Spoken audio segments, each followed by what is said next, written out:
KALB.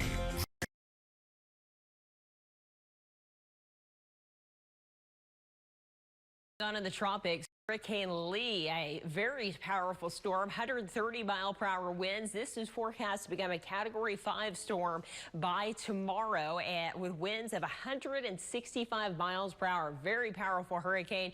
You can see that well-defined eye on the satellite there, and it is moving to the west-northwest at 15 miles per hour. Now, luckily, this is going to be passing north of Puerto Rico and the Virgin Islands, as well as Hispaniola and some of those other Caribbean islands. But still, dangerous swells and surf are going to be a problem here for those islands, as well as the east coast of the U.S. By the end of the weekend into Sunday. Now, in that forecast, it eventually is forecast to make a turn around this high pressure out in the Atlantic as this trough is incoming here across the Great Lakes. That trough should pick it up and carry it more to the east. Of course, parts of New England will really need to keep an eye on this, as this storm could still get fairly close to the east coast of the U.S., even if we're not looking at a direct impact. So certainly very powerful storm. So we're definitely going to be tracking that one for quite a while. And now, just in the last few minutes, what became Tropical Depression 14 earlier today, if you're keeping track, is now Tropical Storm Margot. So that is the 13th named storm of the year. And this is forecast to become a Category 1 hurricane by the weekend. This one will stay out at sea as it heads to the north. So our next name up on the list now will be Nigel. And once we make it there, we're 2/3 through the way of our Atlantic hurricane season nameless. So we'll be keeping an eye on that. Meanwhile, that latest drought monitor out today, and no surprise, extreme to exceptional drought across all of central and southern Louisiana.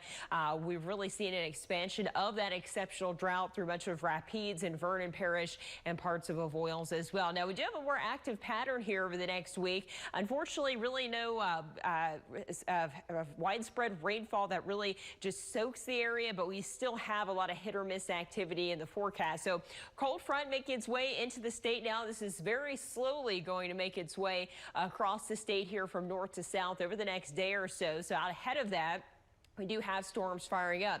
Now, the drier air with this should filter in by Saturday evening. That is going to lead to very, very pleasant conditions, some slightly cooler temperatures. Unfortunately, this will increase the fire danger again, especially into Sunday, as breezy northerly winds pick up behind this front. So keep that in mind. It's going to be feeling nice, but back to that high fire danger as we're not out of the woods just yet. So upper level pattern showing that ridging in place today, making for very hot conditions. Our first front is through here by early Saturday morning. Our second front is through here by next Wednesday, as this trough pushes a second cold front in a week's time span into our area. So glad to see that. We do have hit or miss rain chances in store for Friday in that 40 to 50% range. Some of those locally higher amounts of up to 2 inches certainly possible. So our activity out there tonight is ongoing through around sunset. That into tomorrow, we'll be tracking some energy out ahead of that front, allowing a complex of storms to form and push from north to south as soon as the early afternoon tomorrow.